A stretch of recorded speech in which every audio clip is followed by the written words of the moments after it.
तमाम देखने और सुनने वालों को अस्सलाम वालेकुम। नाज़रीन ग्रामी, आज की वीडियो में हम पाकिस्तान के एक बहादुर जहांबाज मुजाहिद राशिद मिन्हाज के एक वाक़े के बारे में बात करेंगे, जिसने अपनी जान का निजराना पेश करते हुए एक गद्दार वतन से अपना जहाज अगवा होने से बचा लिया। आप में से बहुत से लोग इस बारे में कम ही जानते होंगे कि वो गद्दार कौन था और वो त्यारे को क्यों अगवा करना चाहता था और त्यारे को कहाँ ले जाना चाहता था और इसका मकसद क्या था। इस गद्दार की कब्र कहाँ है और इसकी कब्र के साथ क्या किया गया है। आज की इस वीडियो में इन तमाम बातों को तफसील के साथ देखेंगे। तो नाज़रीन ग्रामी, मतीउर रहमान एक बंगाली था जो पाकिस्तान एयर फोर्स में फ्लाइट लेफ्टिनेंट के ओहदे पर फायज था। मशरकी पाकिस्तान से तालीम हासिल करने के बाद सरगोदा के PF कॉलेज में दाखिला लेकर डिग्री हासिल की और पायलट ऑफिसर बन गया।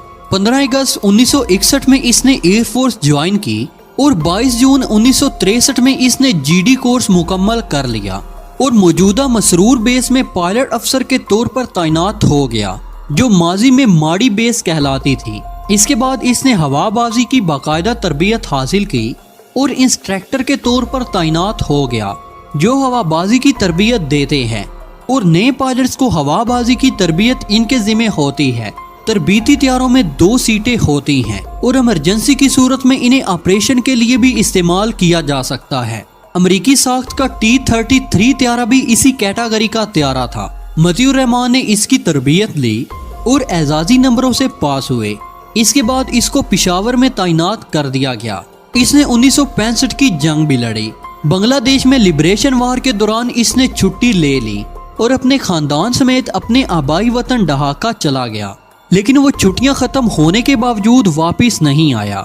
जब पाक आर्मी ने मुक्ति बाहिनी के खिलाफ अपनी कार्रवाइयां शुरू की तो ये भी वहां एक गांव में मौजूद था और इसने अपनी एक फोर्स बना रखी थी जिसे ट्रेनिंग देता था। 14 अप्रैल 1971 में पाक फिजाइया ने इसके कैंप पर हमला किया, लेकिन वो पहले ही अपने बचाव का इंतजाम कर चुका था। इस तरह वो सब लोग बच गए जो इसके साथ थे। इसके बाद मतीउर रहमान ढाका वापस चला गया और 9 मई को कराची वापस आ गया। इसने लेट होने की वजह बांग्लादेश की अलहदगी का बहाना बनाकर अपनी जान छुड़ा ली, जिसको सच तस्लीम कर लिया गया और इसे दोबारा ज्वाइनिंग दे दी गई और इसे इंस्ट्रक्टर पायलट बना दिया गया।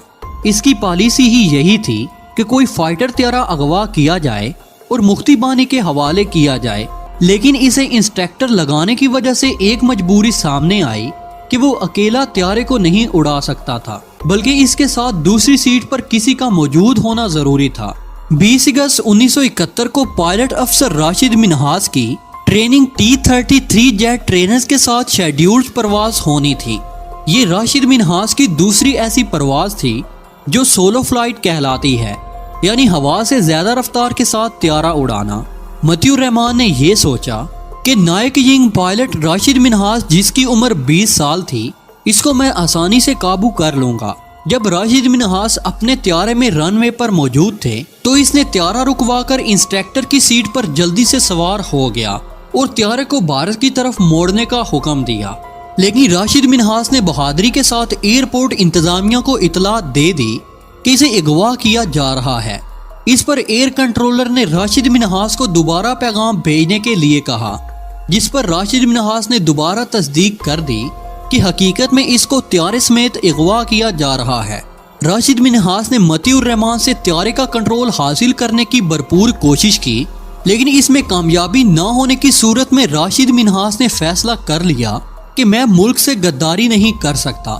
चुनाचे इन्होंने अचानक त्यारे को जमीन की तरफ मोड़ दिया और भारत के बॉर्डर से 50 किलोमीटर पहले ठट्टा के मुकाम पर त्यारे को क्रैश कर दिया और खुद शहीद हो गए।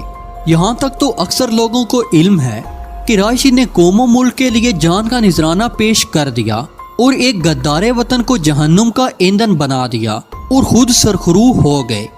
यार मजहर, जो आर्मी के बारे में लिखते रहते हैं, उन्होंने 2004 में सैसल चौधरी से मुलाकात की, क्योंकि सैसल चौधरी ने इस हादसे की तहकीक की थी।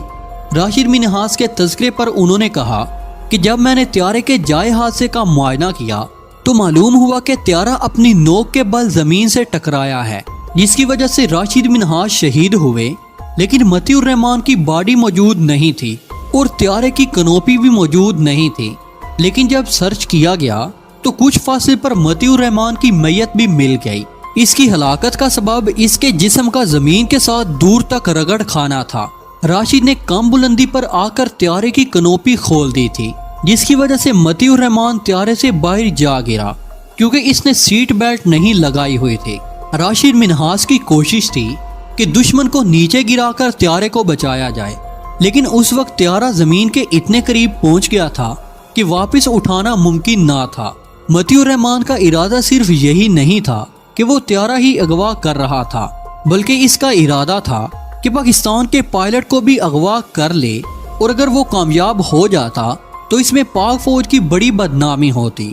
اس کے بعد مطیع کی میت کو کم ترین لوگوں کے قبرستان میں دفنایا گیا اور اس کی تصویر مسرور بیس کے مین گیٹ پر غدار کے طور پر لگائی گئی۔ لیکن افسوس کی بات یہ کہ بنگلہ دیش نے اسے شہید قرار دے کر پاکستان سے اس کی ڈیڈ باڈی منگوا کر اسے شہادت کا رتبہ دے دیا اور اسے ڈھاکہ میں میرپور کے شہیدوں کے قبرستان میں دفنا دیا، اور اسے بنگلہ دیش کا سب سے بڑا فوجی اعزاز دیا گیا جس کا نام 20 سر شتوت دیا گیا۔ تو دوستو، یہ تھی راشد منہاس کی کہانی اور اس کی جرات مندانہ کارروائی کی داستان۔ آپ لوگ بھی پاکستانی ہونے کا ثبوت دیتے ہوئے کمنٹ سیکشن میں پاک فوج زندہ باد، پاکستان پائندہ باد اور راشد منہاس کے حق میں دعائے مغفرت ضرور لکھیے گا۔